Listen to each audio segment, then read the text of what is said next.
किसी ने इस जातक को बोल दिया कि इसकी आयु मात्र 28 साल है।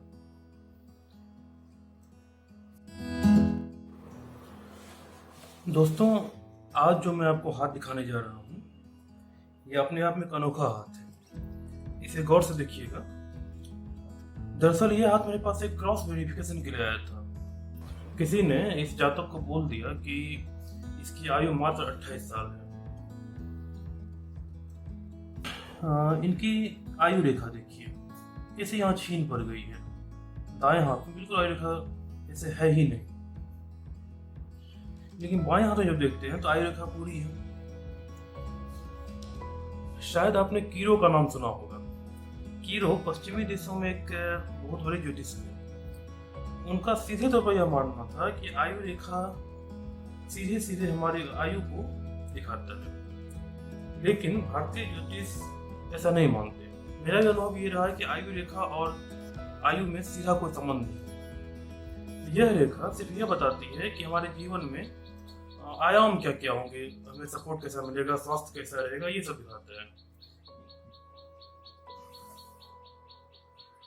जैसे इस जातक को देखिए, आयु रेखा यहाँ छीन हुई है। यहाँ से आगे आयु रेखा हल्की पड़ गई है दाएं हाथ में, लेकिन बाएं हाथ में तो पूरी आयु रेखा है। और सिर्फ एक हाथ को देखकर नहीं कर सकते हैं कि आयु कैसी होगी।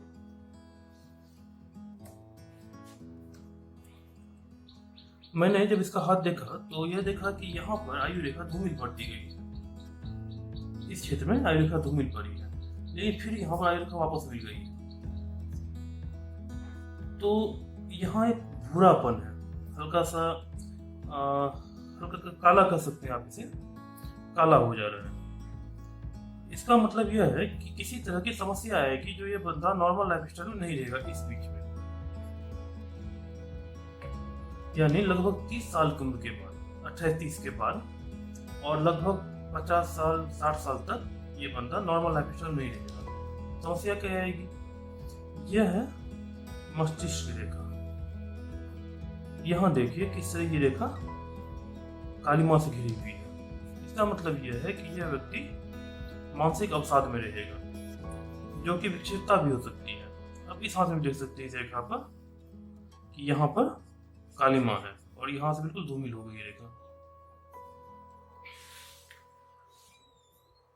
यदि इसकी पढ़ाई लिखाई की बात करें तो यहाँ देखिए सीधी रेखा है, हल्की सी लेकिन सीधी रेखा है, और यहाँ भी रेखा सीधी बन रही है। इसका मतलब यह बंदा पढ़ाई लिखाई में ठीक ठाक रहा है, बहुत बढ़िया नहीं रहा, टॉप नहीं किया, लेकिन एवरेज स्टूडेंट रहा है। अब इसके शुक्र पर्वत को देखिए, देखकर ऐसा लग रहा है जैसे कि ये रेखाएं जो नई बन रही हैं और यह अभी दब रहा है। शुक्र हमारे व्यक्तित्व का प्रतिनिधि होता है। अब यहाँ देख सकते हैं कि ये जो है शुक्र गड़बड़ा रहा है। इसका मतलब है कि ड्रेसिंग सेंस का गड़बड़ा रहा है और कॉन्फिडेंस टूट रहा है। अभी पहले ठीक था, अब ये रेखाएं नई बन रही है, नया परिवर्तन हो रहा है। इसका मतलब अब इसका कॉन्फिडेंस गड़बड़ाने लगा है। अक्सर लोगों के मन में सवाल होता है शादी विवाह को लेकर, तो इसकी विवाह रेखा यहाँ पर देखिए। इस रेखा को जब आप देखते हैं तो आपको अनुभव से पता चलता है, और यहाँ मुझे पता चल रहा है कि इसकी शादी विवाह की बात होने लगी। हालांकि बात अभी कहीं पक्की नहीं हुई है, लेकिन साल भर 6 महीने में पक्की हो जाएगी।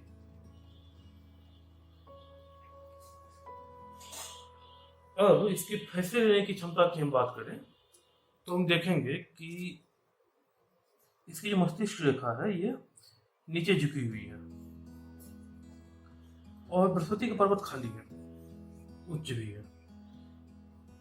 यहाँ एक हल्की सी लकीर है, लेकिन यहाँ खाली है। दोनों मिलाकर में संकेत देता है यह बंदा जो भी फैसले लेता है तुरंत लेता है, क्विक डिसीजन, और उन पर टिका रहता है। लेकिन यह बंदा सोच विचार ज्यादा नहीं करता, यह झुका हुआ है। दोनों हाथों में मस्तिष्क रेखा झुकी हुई है। मैंने कहा था कि यह लड़का बैल बुद्धि किस्म का है, क्योंकि यह सोचता नहीं, बस कर देना है।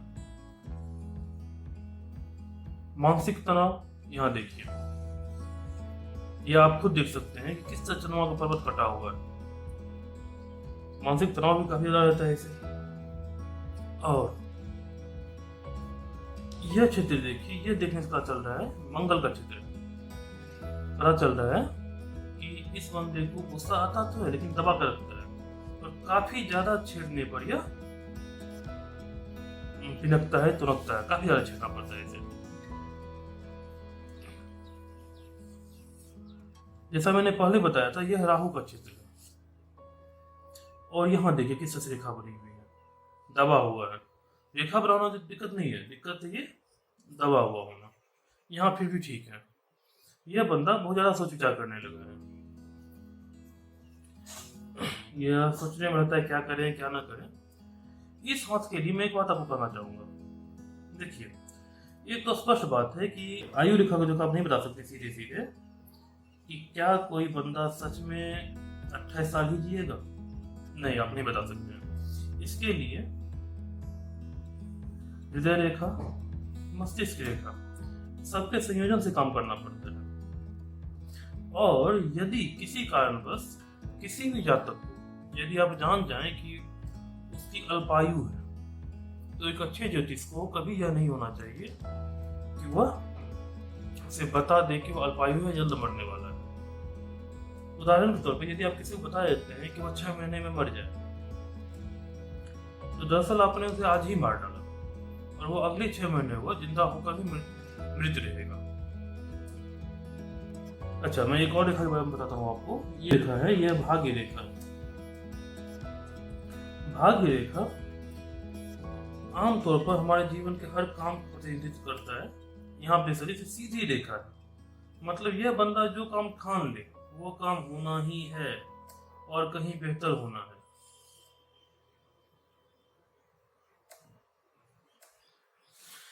तो मित्रों, आपको ध्यान रखना हमेशा कि जब भी आप किसी का हाथ देखें तो हठात जीवन रेखा को देखकर उसके मृत्यु की भविष्यवाणी न कर दें। यह ज्योतिषीय भूल है, बहुत बड़ी गलती है।